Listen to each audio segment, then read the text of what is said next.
you all for coming back for the third hour of all of this. So where we were last time, so in the first lecture we kind of overviewed some of these ideas, and then Felix showed you some applications to covering spaces of these ideas of cohesion in one category theory, and then cohesion in infinity category theory, and then real cohesion. Yesterday Felix showed you some examples. And then what I was trying to do yesterday was to build up some of the proof theory of this and talk about how we design these type theories, building on a lot of the work on substructural logic and modal proof theories in the proof theory and sequent calculus logic kinds of things that people have done over many, many years.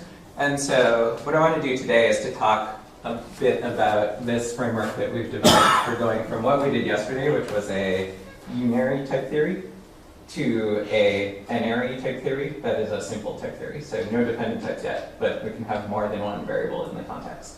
And the analogy that I want to make at the beginning to sort of motivate how we want this simple type theory to go, so this is going to work with Mike Schulman and my PhD student Dr. Riley, is that yesterday we said that the flat type in spatial type theory was kind of characterized as the universal thing with a morphism to it over some context morphism flat.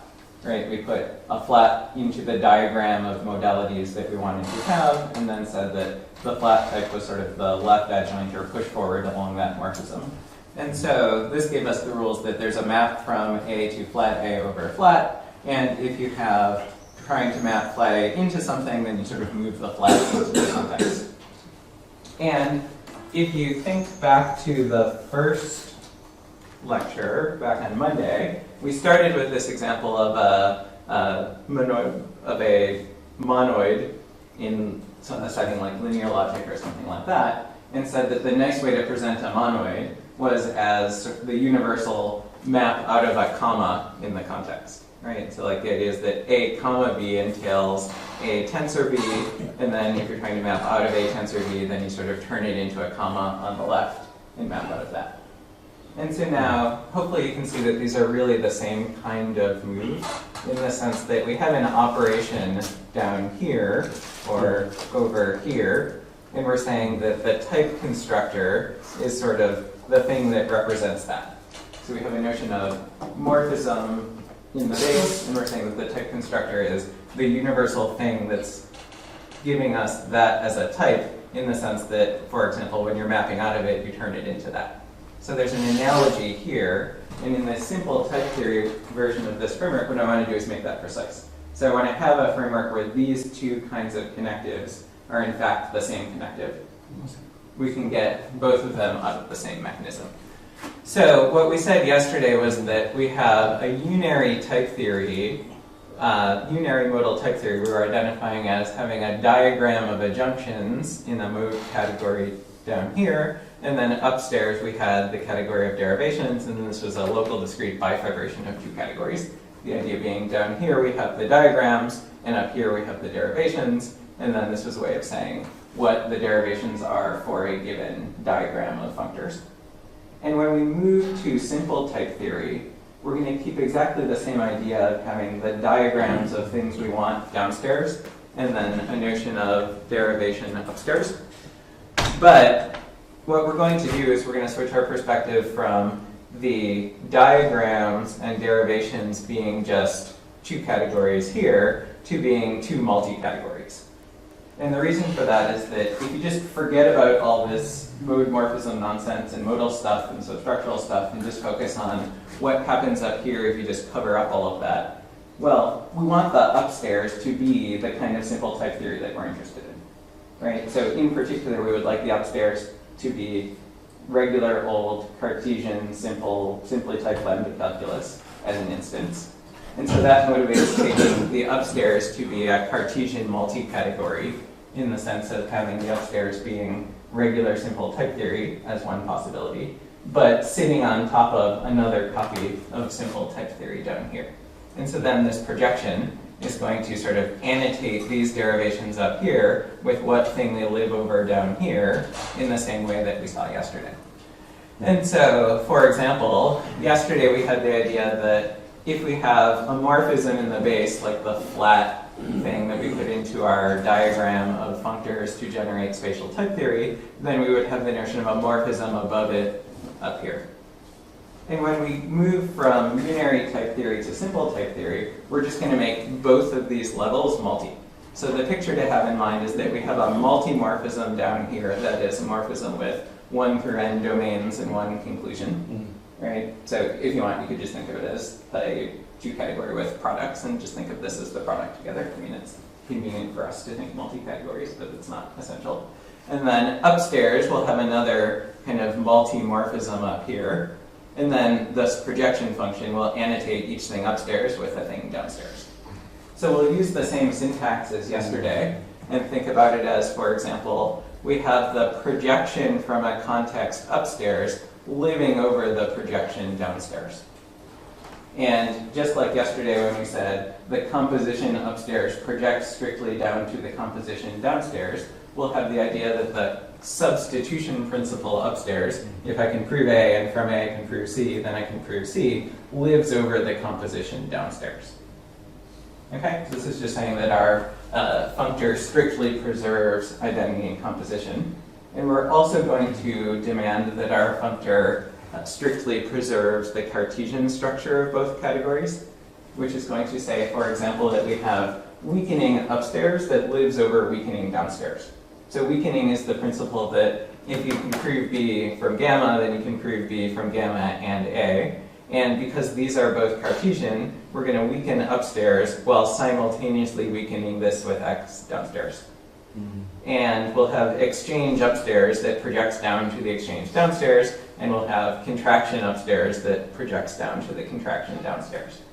And so the nice thing about this methodology is that you sort of can't go wrong in designing the rules for the framework, because we're essentially just taking the normal rules that you would expect if we were doing regular old structural Cartesian simply type lambda calculus and annotating them with another copy of itself.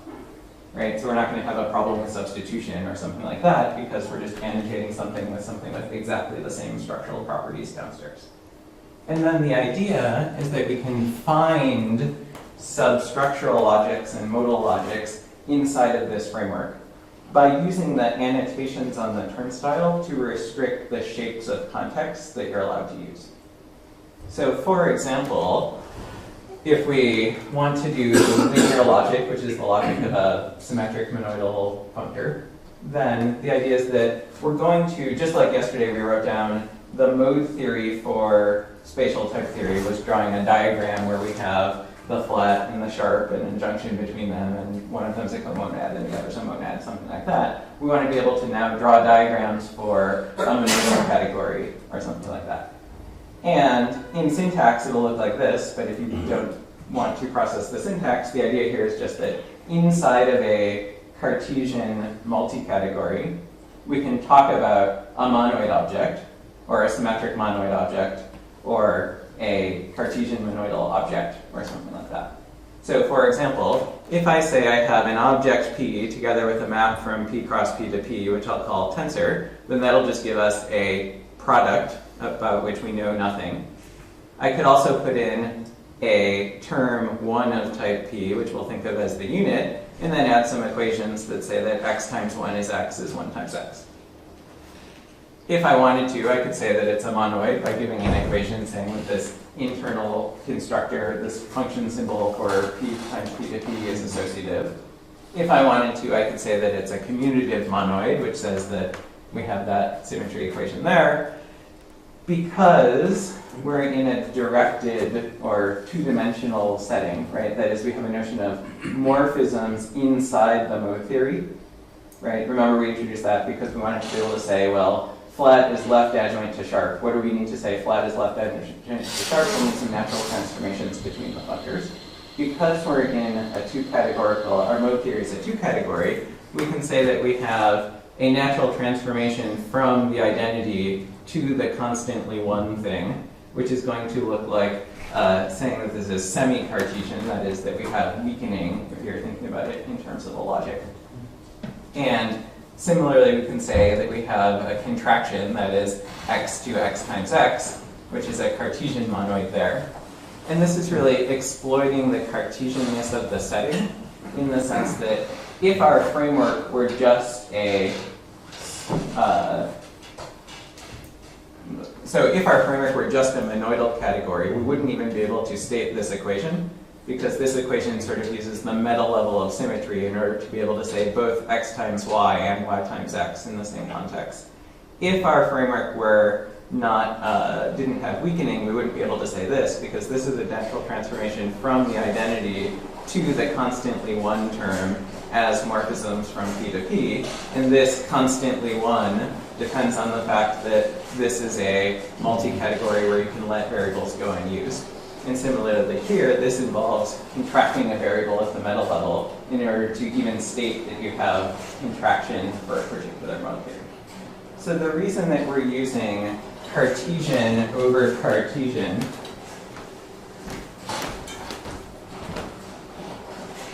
is that we really need the Cartesianness of the meta level in order to be able to say all of the various possible doctrines that we would like to express.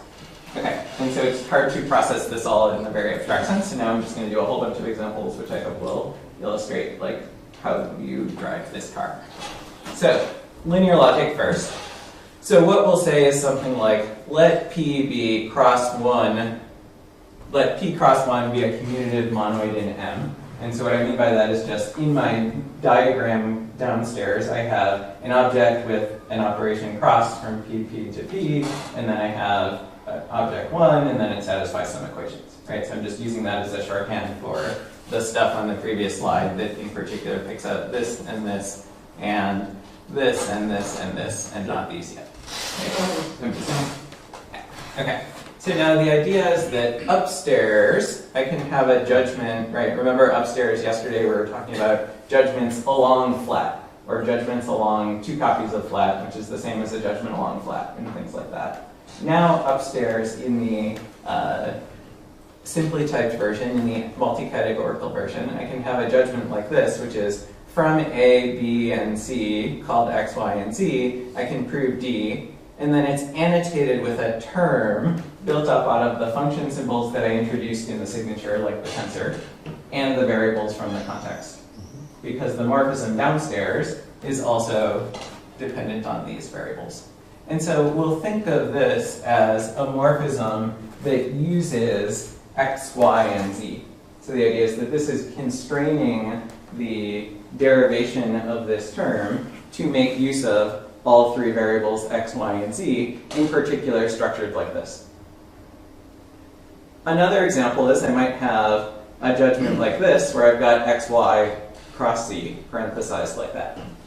And in this case, for this particular mode theory, these two judgments have the same derivations, these have the same terms. And the reason for that is that for this mode theory, I put in an equation of associativity that says that these two are the same. If I decided not to put that equation into the mode theory, then instead what I would have is a non-associative logic where you don't know that the product is associative. We could also have a judgment like this, where I have in the same framework context, I'll use only X and Y. We could also have a judgment like this, where in the same framework context, I'll use only Y and X. And because I said commutative upstairs, I'm identifying the derivations of one of those with the derivations of the other. If I didn't say commutative, then I'd have an ordered logic, which would give you the theory of a monoidal product that's not symmetric monoidal. I can also have something that uses the unit of the monoid to say I use no variables, and I can also have something that's a little exotic, which says that I have a derivation of D that doesn't use Y, doesn't use D, but uses X twice. Okay? And the reason that I can form that is because the meta level is Cartesian, so I can form something like this, where I say X and X.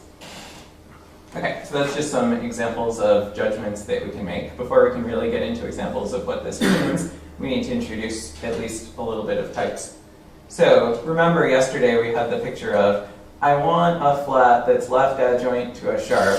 And so what I do in my framework is I say I have a mode C representing the category that these two are going between. I introduce a one cell in my two category flat, which generates this adjunction. and I want this to be a comonad and this to be a monad, so I have a two-cell in my framework that generates the co-unit and the unit respectively, and I want these to be idempotent, so I add an equation that says that flat is flat, and some triangle equation that says that the co-unit and the idempotents interact correctly, and then that's sort of the thing I feed into my machine in order to get a proof theory for this specific situation.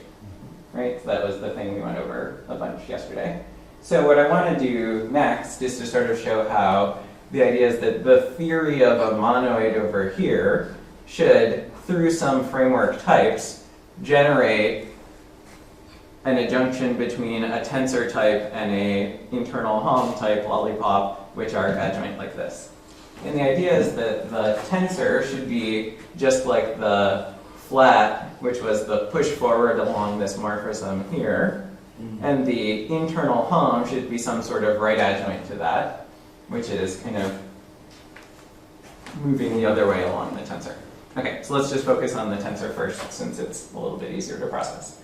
So the picture we had yesterday, which was slightly too simple but pretty illustrative, is that the way we think about the F-type, capital F-type for morphism F in the base is that we say, well, if I have a morphism in the base and I have an object A that lives over T, then FF is the best approximation of A over Q, which means that if it has a morphism from A to F of A that lives over F, and if I have anything else that has a morphism from A that lives over F, then I get a unique map in the fiber over here. Right? And the actual condition was a slight generalization of this to allow for eliminating this when you're over something besides 1, but just keep this in mind, I think. And so when we make this n-ary, or multi, the idea is that we're going to just allow many things over here and many things over here and have exactly the same kind of structure. So if I have a multi-map in the base here, P1 through Pn to Q, and then I have types living over each of them, then I get a type F sub F of all of those, so A1 through AN is what AI means over here, such that it has a multi-map from these things, and for anything else with a multi-map from these things, then I get a unique map in the fiber that factors through. So we're just taking the same universal property we had last time and saying it in a multi-framework. And the idea is that then the way the rules will be generalized is, yesterday we had the idea that I can go from A to FA along F, and if I'm trying to go from F of A to C along G, then I go from A to C along G compose F. Right? That was just what we said yesterday in terms of what the rules for this F connective are. And when we generalize it, well, we just make them multi. So the introduction rule, or the universal morphism, will become a morphism. Oh, sorry, that should have been F sub F of A1 through AN over there. A morphism like this over F, and then when we're eliminating down here, you can think of it as, if I'm trying to get out of F sub F where I have A1 through AN, then I put all of A1 through AN in the context and map out of that, composing in the base, just like we composed in the base yesterday. Okay, so hard to process in general. What does it look like in examples?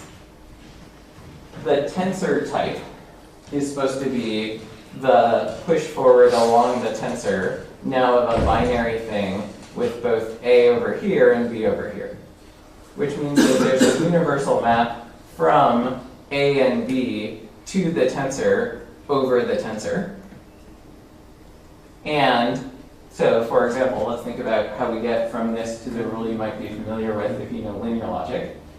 If we think about composing into this thing using the cut principle we talked about, that says that if I can prove A from x1 through xn, and if I can prove B from y1 through ym, then doing two cuts into this universal thing says that what I can do is I can prove the tensor of A and B using the tensor of all of these variables.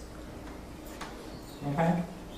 And if I then allow myself to rewrite by an equation, then what happens is that if I have some collection of variables z1 through zk, which is equal to x1 through xn tensor y1 through ym, well, what does equal mean here? I said this is just the theory of a symmetric monoid, so that's up to associativity and commutativity of this tensor operation. then what I get is a map from gamma into the tensor from Z1 through Zk. Okay, so what I've derived now by putting this mode theory into my framework is the usual rule from linear logic, which says that if I want to map into a tensor B from some gamma, I have to rearrange gamma into a delta 1 and a delta 2, such that from delta 1 I get A and from delta 2 I get B. Okay? So what I'm doing is I'm using the annotations in the base to track the monoidal structure of the context. But if you look at this rule in linear logic, here I'm actually splitting the context, right? From delta gamma into delta 1 and delta 2, sending part of the context into each premise. Here, I keep the meta level or framework context the same in all of the premises, but I rewrite these annotations on the turnstiles. Okay? So you think of it as separating the management of the actual variables upstairs, which is actually Cartesian in the usual way, from a term in the subscript that tracks how you're using your resources, if you're familiar with that kind of interpretation of linear logic. And the reason that this is important is that once you get to dependent types, combining dependent types and linearity is a hard problem.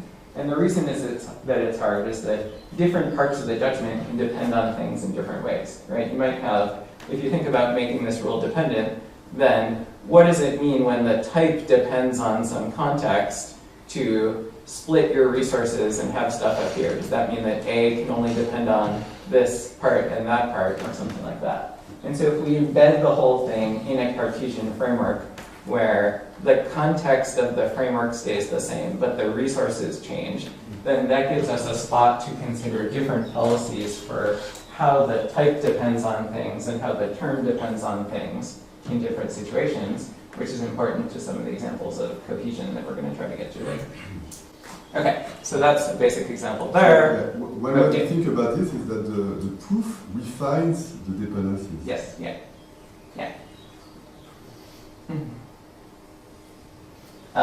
Okay, so the left rule pretty clearly works. So if you have a tensor in the context and then you have a use of Z, then when you instantiate the framework left rule to this thing, what that says is in the premise you'll have a use of everything you had before, but not Z, and also X and Y, which is exactly the rule that we talked about on Monday that says if I'm mapping out of a tensor B, then I get a use of A and a use of B.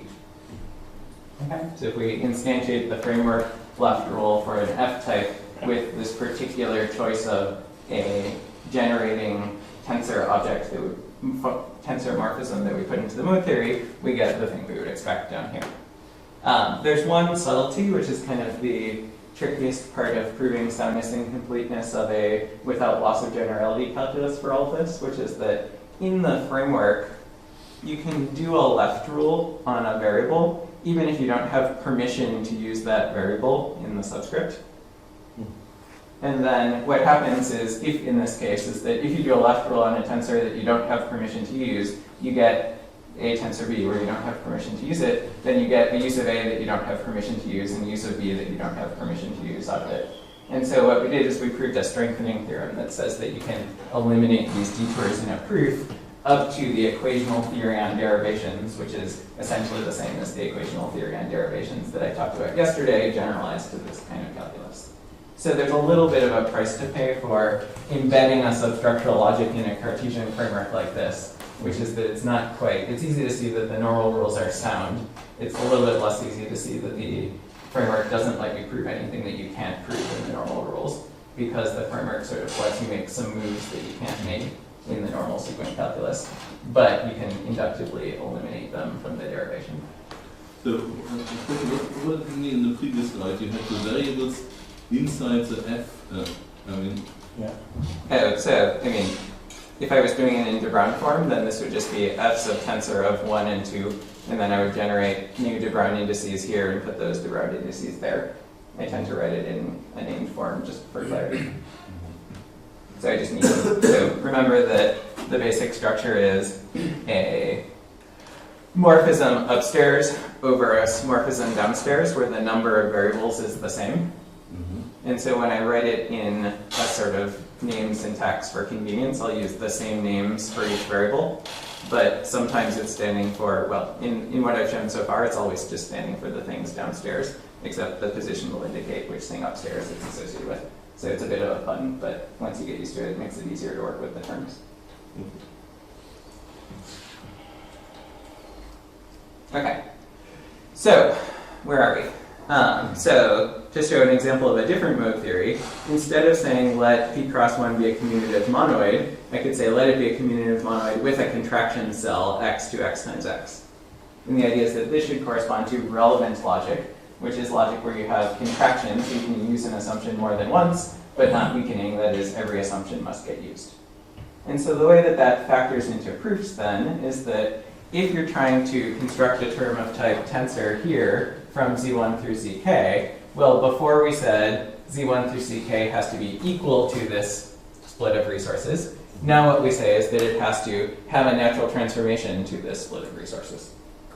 And the idea is that this will give us something like the following, where, for example, if you're trying to prove a tensor B in relevant logic and you know you can use x, y, z, then one particular split of your variables that you might make is to say, I'd like to send x and y to A and y and z to B. Why am I allowed to do that? It's because I can contract y, right? So in linear logic, you can't make this move because you have to use each variable exactly once. Here, when you have contraction, you can send one variable one way and one the other. Or sorry, you can send the same variable to both sides. You can send x to one side, z to one side, and y to both. And that's because in the mode theory, we've arranged things such that we have a rewrite or a natural transformation from xyz to xy, yz. And that falls out of the general cut principle and instantiation of the framework with this mode theory. Okay, so the main idea to take away there is that we can tune the structural rules of the substructural logic just by writing certain constants and generating symbols and equations and natural transformations in the mode theory. So basically, all of the different mix and match of contraction and weakening and exchange and non-associative and all of that kind of falls out of picking a particular signature. Why might we want this particular signature? Well, just to tie into one example that I mentioned on Monday, in this example of doing cohesion for parametrized spectra, there's an operation on types there. So in that model, a type consists of a type in the base, and then above each point in the base, you have a whole spectrum, an infinite loop space of types sitting above it with a section. And in that model, one of the important things that we're trying to capture is the fact that there's a smash product on types. The idea being that the smash product on types is the product in the base and then the smash product of spectra in the fiber. And because it's smash-like, right, so like the smash product is in fact one of these relevant products in the sense that you don't have projections from a smash, but you do have a map from A to a smash A. And so what we want to be able to do is to say something like, let P cross 1 be a commutative monoid with contraction, and let P times top be a Cartesian monoid, that is when we have the regular structural rules of simple type theory, because in addition to the smash product, there's of course a normal product in this thing because it interprets, it's an infinity topos and it interprets Licata, and you have a normal product. And so then what you get is the idea that a context in this kind of thing can consist of a tree where sometimes you have the smash or the like substructural product, sometimes you have the normal product, and then it believes you annotate with your variables. And so this is the structure of what's called bunched implication, which was studied in context with separation logic, where you have two different kinds of products in your context that don't distribute over each other, so you can't sort of flatten it all out as first this kind of product and then that kind of product. You really need a tree where you have these interacting. And so that falls out as just a mode judgment over a mode morphism that consists of the smash of the product of the smash of, etc. So when you have two different monoids with maybe different structural properties, you can annotate with a tree that describes a different arrangement of the variables, different trees that describe different arrangements of the variables. Okay, so that's kind of the most sophisticated substructural logic that I know of is one where you'll have different kinds of bunches in the context, which will represent by different generating function symbols there. So now to get to... Just one thing. So you're headlining this parametrized spectra.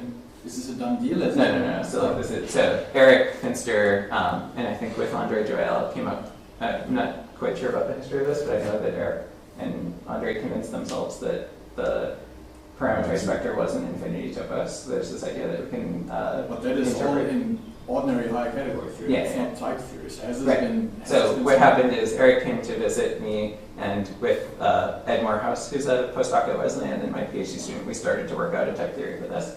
And so what we've done is to write down this mode theory, and so we can feed that into our machine for simple types and get a type theory for this.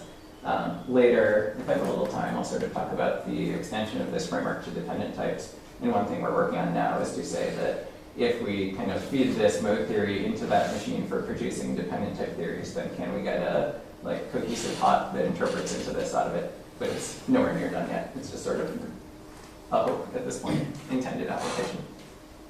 Okay, so now yesterday, Hugo asked about Benton's linear nonlinear logic. So the thing we can do in this kind of framework is to talk about modalities that interact with these context products. Now that we've got the idea of a linear logic or a substructural logic and modalities, we can let them play together. And so the idea is that linear nonlinear logic is a logic where you have a monoidal category up here and a Cartesian category down here, and then an adjunction between them. And for example, the bang operation of linear logic is the comonad of this adjunction, and the adjunction is monoidal in the way that linear and nonlinear logic is set up. And so if we want to say that, then we just say that. We say, I've got a mode M for monoidal, which has a commutative monoid structure on it. I've got a mode C for Cartesian, which has a Cartesian monoid structure on it. I've got an adjunction generated by a one cell here, and it's monoidal. Okay. And so then, using that, we can then do deductions that mimic Benton's LNL inside the framework. For example, the fact that the F-types preserve the tensor product is deduced like this. So I start off wanting to go from here to here, which is F of tensor of F's is the same of F's of product. And the first move I make is to decompose this tensor into a comma up here, putting a tensor on the subscript of the turnstile down here. So that's just the left rule for this tensor, which is a particular F-type. And then to map out of an F-type here, F of A, I decompose that, moving the F into the turnstile down here. I decompose that, moving the F into the turnstile down here, at which point I'm trying to do this. Okay? When I'm trying to do this, the way that I map into F of a product involves first rewriting my resources as F of something, and then proving the product from the something. And so if I did not say on the previous slide that the mode morphism generating the adjunction was monoidal, I'd be stuck here. Because there's no way to go from a tensor in linear logic to an F of something, because that would involve crossing off one of these summands, which I'm not allowed to do in linear logic. But because it's monoidal, that's the same as that.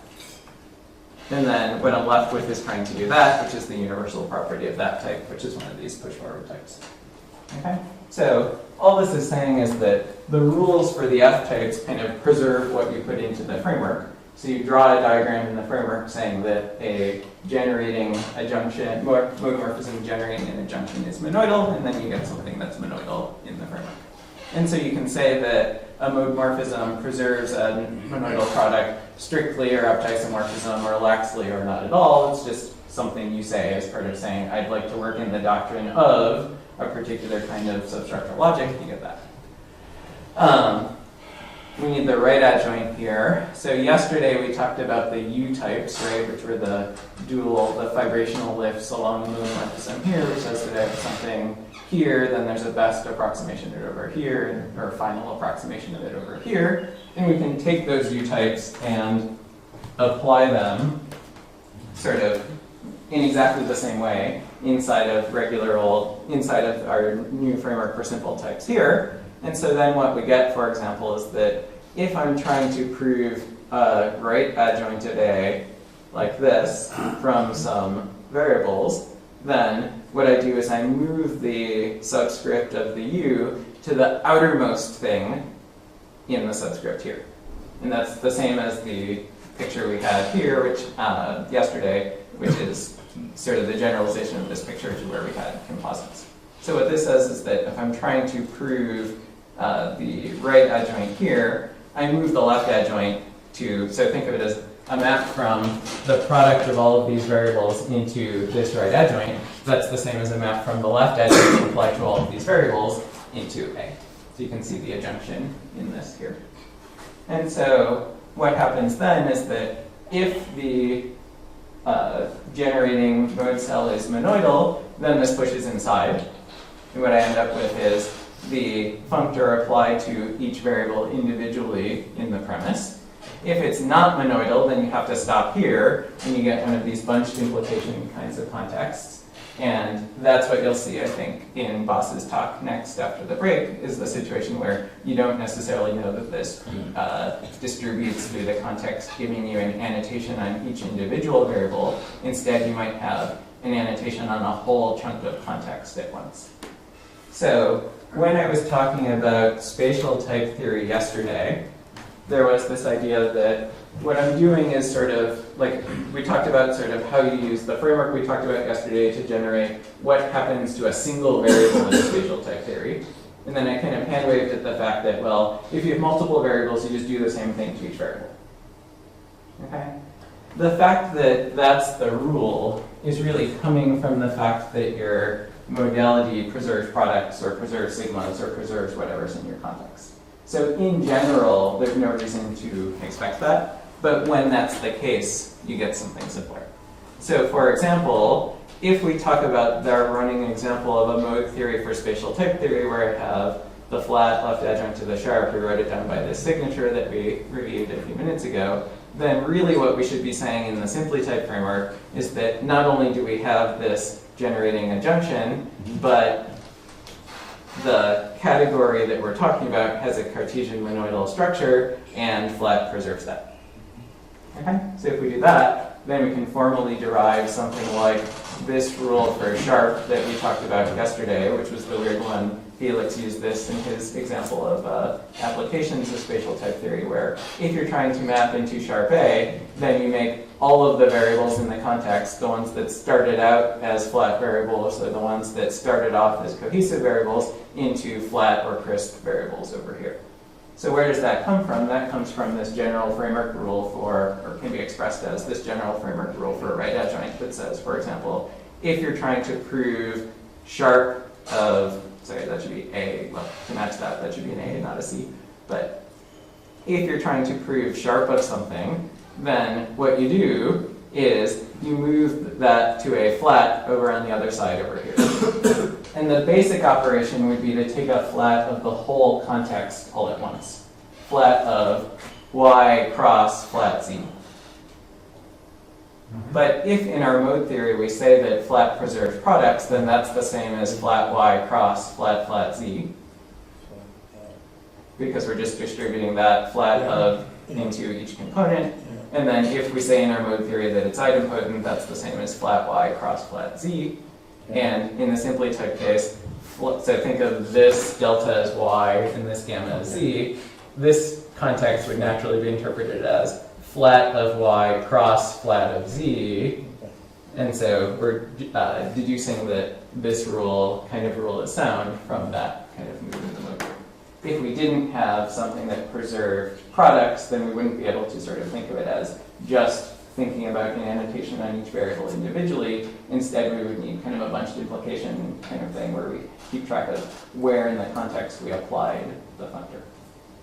All right, so that's all expressible and explains sort of how some of the subtleties in these without loss of generality rules for spatial type theory come up.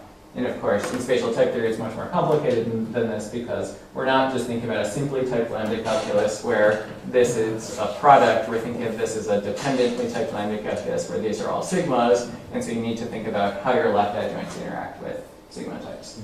So it's pretty easy to imagine that maybe all of the left adjoints you might want to talk about preserve products, but maybe you want to talk about something that doesn't interact with sigma types in this sort of way of pushing inside to each component separately.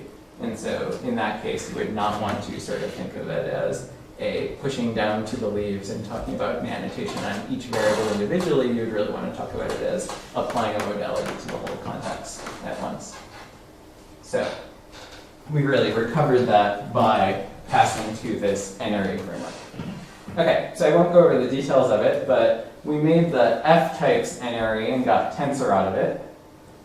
We can do a similar kind of trick with the U-types, that is the right adjoints, which is to say that instead of just thinking about the best approximation of A along a single variable morphism down here, we can think about it as a multi sort of thing where we say that we have the best approximation of B over here when put next to an A over here. Okay, so this is a kind of adjunction in one variable along a two-variable functor down here. And the idea is that then the rule for that, the defining property, is that U of A, B, F has a morphism to B like before, but it doesn't just have a morphism to B, it only has a morphism to B when put next to an A. Okay, why do we want this? Well, the internal hom, the lollipop of linear logic, is now the U for AB of Y cross X. And I don't have time to do the details of all of this and like do an example to make it make sense, but the way I think about it is you take the current context, this is the thing that says take the current context and extend it with an X, which is like what you would expect the internal hom in linear logic to be adjoint to is take the current context and put an X on it. And the advantage of phrasing things in this generality is that, for example, we can have a primitive type that says take the current context and extend it with a flat X, which we might write as A flat arrow B. And in fact, this idea of a function that primitively takes a flat argument was implemented by Andrea Bezazzi in Agda Flat, and I think Basel mentioned something about this in his talk after the break. So the idea is that there's a primitive notion of a function that takes a modal argument, which, for example, you might think of if you know how A arrow B decomposes as bang A arrow B in linear logic, then you can kind of pull off the left adjoint and have a more primitive analysis of that connected.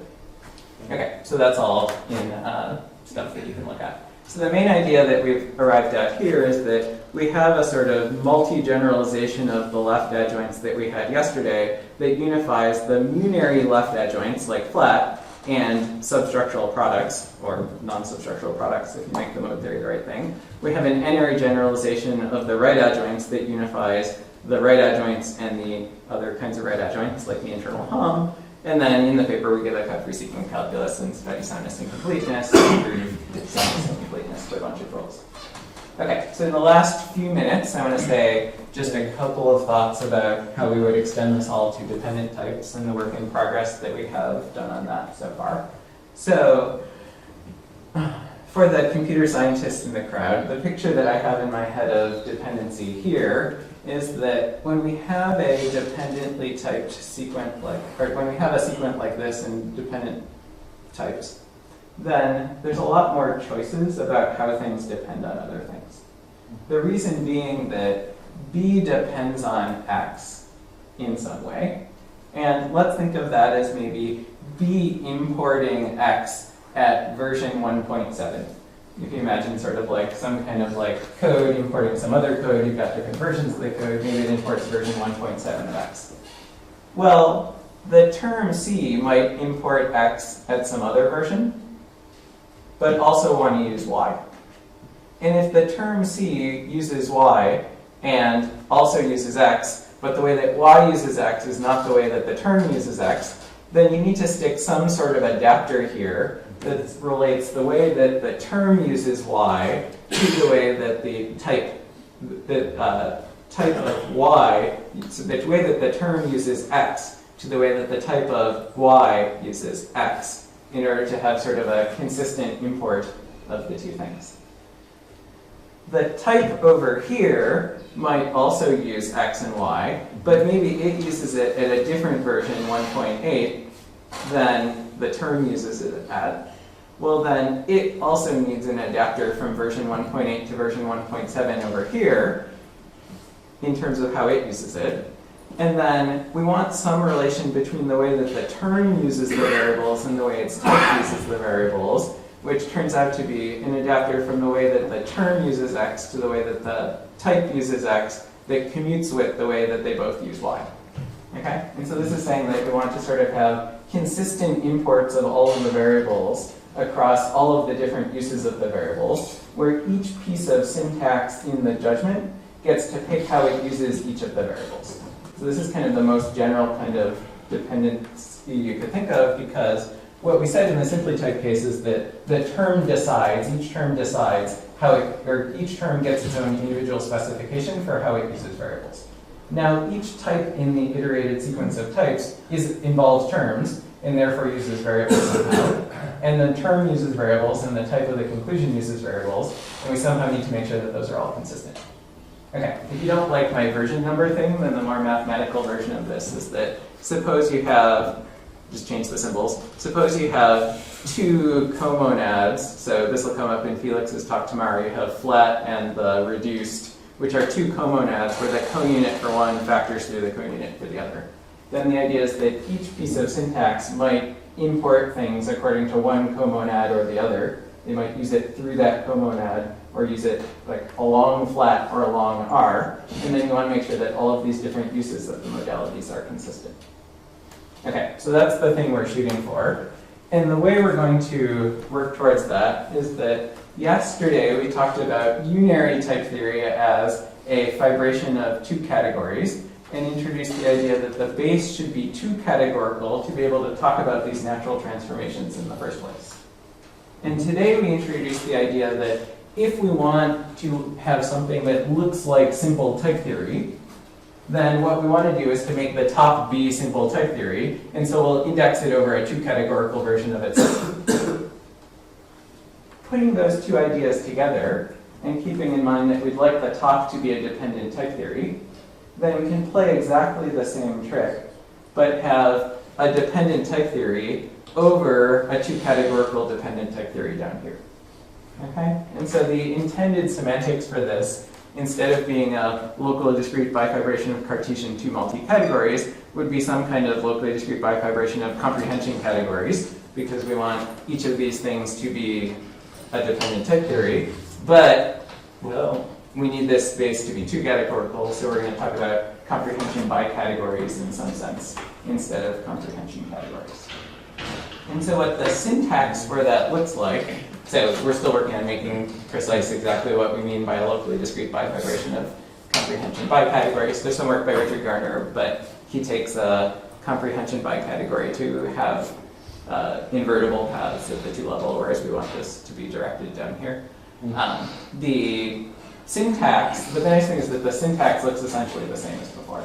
So we'll just take the F types and the U types that we've been working with for several lectures now and make them work in each fiber. That is, we have a map from A to F of A along the thing in the base, except now we'll dangle a gamma out front. And we have a map from UA to A along the thing in the base, except now we'll dangle a gamma out front.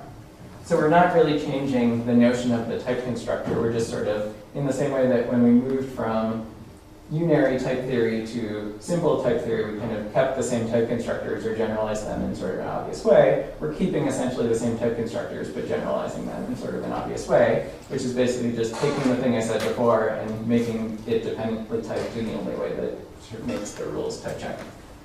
Then the subtle parts are figuring out how the new things that arise in the dependent type theory work, which is about the action of the two cells downstairs on the upstairs types, which is new because it's dependently typed.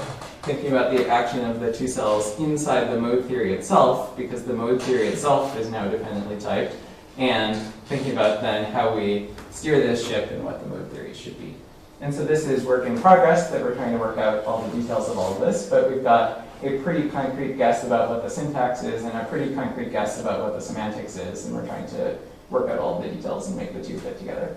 But just to give you a flavor for what it looks like to use this sort of thing, the idea is that what we've developed in the previous part of the lecture is that for linear logic, we give the theory of a linear context inside the base. For Cartesian logic, we give the theory of a Cartesian context inside the base. When we want a modality, we give the theory of that modality inside the base. And so we're going to use exactly that same idea, but with dependent types, which means that inside the base directed dependent type theory, we're going to give the theory of a dependent type theory. Which is to say that where we said monoid before, what we want is some sort of comprehension object internally to the base type theory. That is, a type P of contexts, and a dependent type T depending on P of dependent types, and a comprehension operation that says, given a P and an element of it, you get an extended thing, alpha.x, with a 2-cell from alpha.x to alpha. Right? Remember, our weakening before was like from x to 1. Well, what's projection for dependent types? It's from the context extension back to the original context. And then some kind of substitution along a projection, and some kind of left adjoint to the projection that'll give you sigma types, and things like that. So, at a very high level, we're still working on the details of this. The idea is to give the theory of a dependently typed context, the theory of a comprehension category inside the mode theory, in the same way that we gave the theory of a monoid inside the mode theory. And this will let us recover ordinary dependent type theory using this in the same way that we recovered linear logic as a special case of the framework using a monoid. But we could pick other mode theories too. If you want some different notion of context, then you don't say this. You might say you have a comprehension object, but also have the smash thing that we were talking about for parametrized spectra as another way of forming context. So if you want different kinds of context, you can talk about that. And then the last thing, let me skip that, is then to say that when we think about modalities, before we put a modality into the theory by saying let flat be an idempotent comonad, and what we say in this work on dependent types is that we're going to say not only do we have an operation flat that acts on context, but we need a fiber-wise operation, which I'll call, I don't know, flat prime, which works on dependent types. So for example, there might be a thing that takes a type dependent on alpha to a type dependent on flat alpha in the mode theory. And in fact, this can be defined in a way from flat, but I won't go into the details of that. And so if we have that kind of thing, then combining it with the U types and the F types that are in the framework, we can get rules like the type formation rules. This is the last thing I'll go over. The type formation rules for spatial type theory that I just threw on the board yesterday and said, well, this is a guess about what it should be, right? Flat depends only on cursed variables. Sharp depends through putting a flat on the whole context, right? There's this idea that the type formation mirrors the intro rules. Well, we can capture that pattern of dependency as a particular theory in our mode theory. The idea being that if you feed this operation flat prime into the U types of the theory, you get this kind of style of dependency. And if you feed this operation flat prime into a type that's dependent on flat variables here, and using idempotence, you'll get this kind of dependency. And so if you wish for rules, right, so like from analyzing the semantics, Mike figured out that these are how dependent types should work. Flat shouldn't depend on these variables, and sharp should depend through these variables. Once you do that kind of analysis and decide how your dependent type should interact with the context, you can encode that pattern of dependency by the structure of these morphisms in the theory, and then feed it into the general machine for F and U types, and get a type theory out. So T? Yeah. T is from the previous slide, is that right? Or? So T is the sort of internal comprehension objects notion of dependent types. And so it doesn't there. Yeah.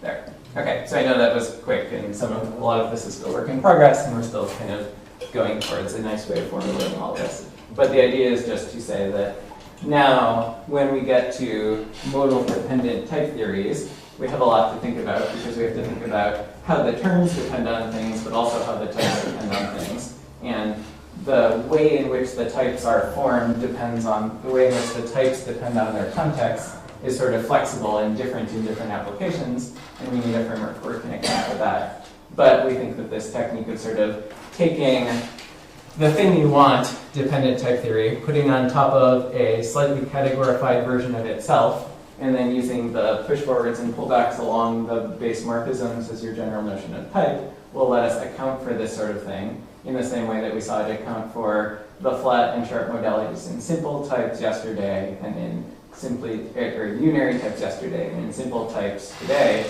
the same sort of trick sort of seems like it'll work for dependent type theory. Okay, so tomorrow Felix is going to talk about some more applications of differential cohesion, I think. And so the main thing to take away from today is that we have these general frameworks for constructing different modal logics with sort of any diagram of context structures and functors that you want.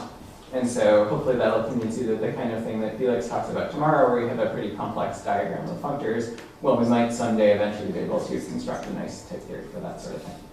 Okay, thanks.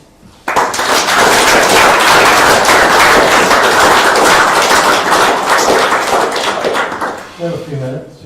Thomas. May I ask sort of a meta question? I mean, Yeah. what appears to me is you have a very defined system of managing various syntaxes. Is it for each of these syntaxes clear what's the corresponding semantics? I mean, the reason for my question is I have no idea what linear dependent type theory is from a semantic point of view. Right. So the idea is that the sort of general, yes and no. So like the general idea would be that the syntax should interpret in this sort of diagram, right? So like you fix a mode theory, which is going to be a syntactic presentation of a comprehension by category, and then you'll get a fibration over it here. Whether that, for a particular mode theory, corresponds to a situation that you're interested in, that you'd have to prove. Right? So like the analog of this, let me just go back to simple types. The analog of this for simple types is fix the internal monoid in a Cartesian multi-category. Is a fibration over that the same as a monoidal category? Like you have to prove that. So the framework doesn't sort of tell you nice things in general, it just sort of lets you go, it's putting the syntax that we can start, it's kind of lessening the gap between the syntax and some semantics. But then there's still a little bit of work to do on either side, where you go to a nice syntax over here, or a standard, more comprehensible semantics over there. So I don't think it does anything sort of automatically for you in that. It just lets you kind of lessen the gap. But more concretely, Yeah. I mean, do you have a notion of semantics for linear dependent type theory? Well, we do in the sense that we can find them inside of this sort of thing. But it's like, I don't think, like based on this work, my own point of view now is that there isn't like one linear dependent type theory, right? So like in the parametrized spectra example, we happen to want a Cartesian product and a monoidal product where the monoidal is relevant but doesn't have weakening, and then how does that interact with modal dependency? Well, it's very specific to the model. So the idea is to be able to create particular linear dependent type theories for particular models, but I don't think we'll arrive at like this is the one true linear dependent type theory out of this. I think we just want to be able to knock off anything we want to talk about. Thierry? So I would like to see one example. So if you have one example for which we know the semantics, Yeah. so pre-shift model of type theory. Yeah. So there you have the modality, which is global section. Yes. What is the mode theory for this? So the mode theory for this would be, it's the same as the mode theory for spatial type theory because it's a model of spatial type theory. So that's very simple. Yeah. So Yeah, exactly. So do you have an example where you have a semantics and you have more complex mode theory for different types? So the one that involves, if you want substructurality, the one that we have in mind is this parametrized spectra, where you have this smash product on spaces. So you have both a Cartesian product, like you have segment types, but you can also smash things together, and that gives you a monoidal structure on the convex. So, yeah. May I refine my question? Yeah. Because for me the big mystery is what should be a linear dependent product. Right. I see something like that doesn't exist. I mean, Well, do you have an offer for that? I mean, I have Justin? a framework in which we can find many offers for that, but like, I don't think there is a canonical one. But Is so there what, at least one? I think there's something that it's not, so I mean, it really comes back to this distinction. So the way in which the types depend on the variables is different than the way in which the terms depend on the variables. So for example, you could construct, I think, we haven't tried to do this yet, but I have a hope that you could construct, for example, a system where the types depend Cartesianly, but the terms are linear, which wouldn't exactly be a linear dependent product, but it would be something like a Conner-McBride's work where you have a, like, sort of think of the variables as being freely duplicatable in the types, but linearly tracked in the terms. So that might fall into this kind of framework. But the main thing is, the main other thing to emphasize back here is that because we're doing, so in normal linear logic you get into these problems because each integral splits the context differently, which might not even be consistent with the way that A depends on the context and B depends on the context. Here, because it's embedded in a Cartesian framework, you can sort of say different things about how the dependencies work between the types. So I think maybe there's some hope in here that there are some linear sorts of dependent products, but we don't have, I think, any examples of semantics of that in mind, so it's not really clear what to look for. Well, okay.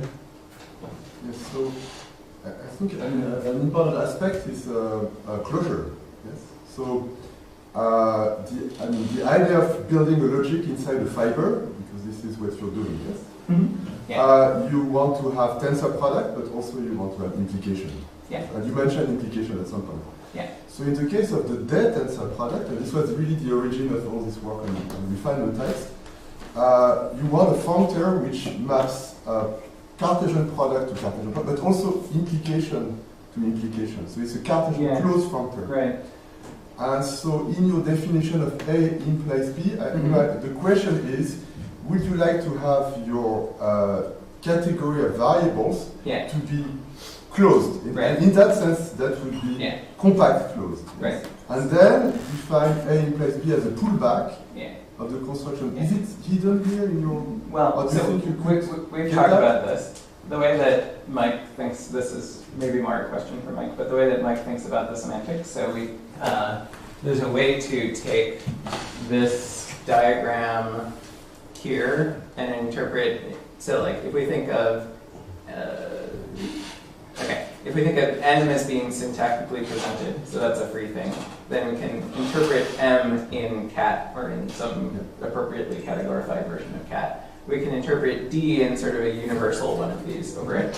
And for that, we can figure out how to interpret this kind of structure in a Cartesian framework. So in a linear framework, like I think is what's in your GNOME's work, then it's like more perfunctory and I think more sense to us. So that's my question. So, so here, I think we're doing something a little bit, this is I think the main technical difference between what we're doing and what you're doing is that here we're not thinking about that as being closed. So we're not thinking about having closure in them. You see, if you want to go into dependencies, an interesting question is whether you can have some kind of compact closed version. I mean, where the manipulation of variables is not is more flexible. Right. Yeah. Because this is what happens in the case of if you take preshifts over distributors, this is what we get. Yeah? So I mean that. Because the pi here, you didn't mention that you expected to preserve all the comprehension structure. Yes. Yes? Yes. Thanks. Words and then toast.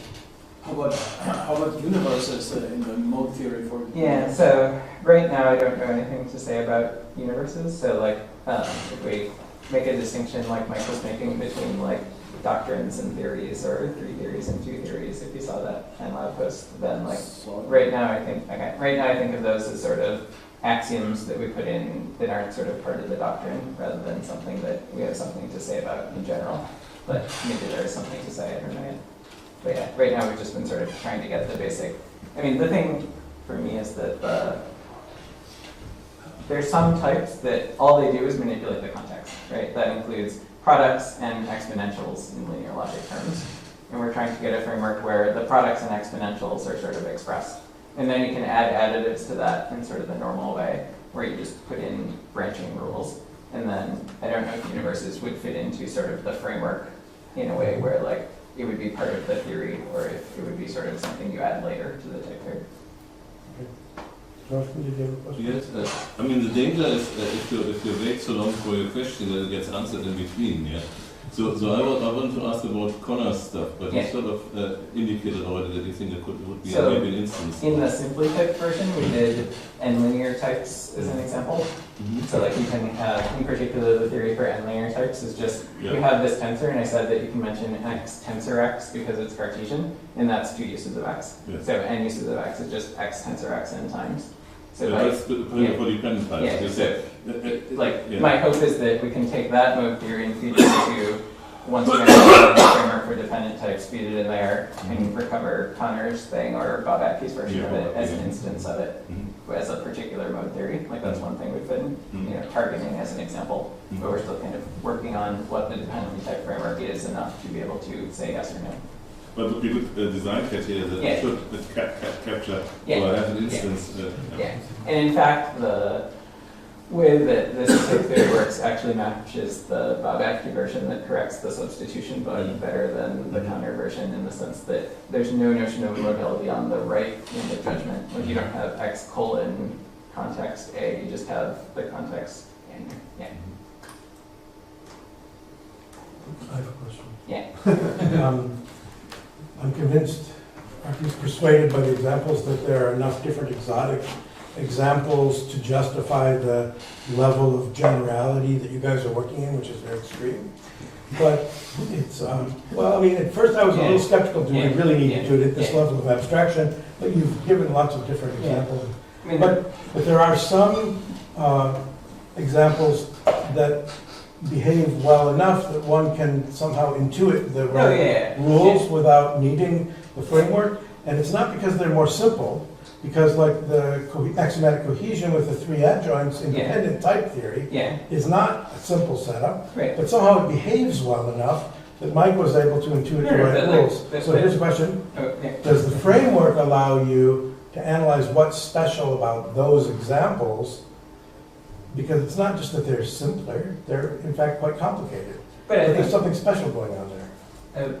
Okay, so I don't know. I mean, I don't know of like any sort of special property that nice, things that have nice without loss of generality type theories have.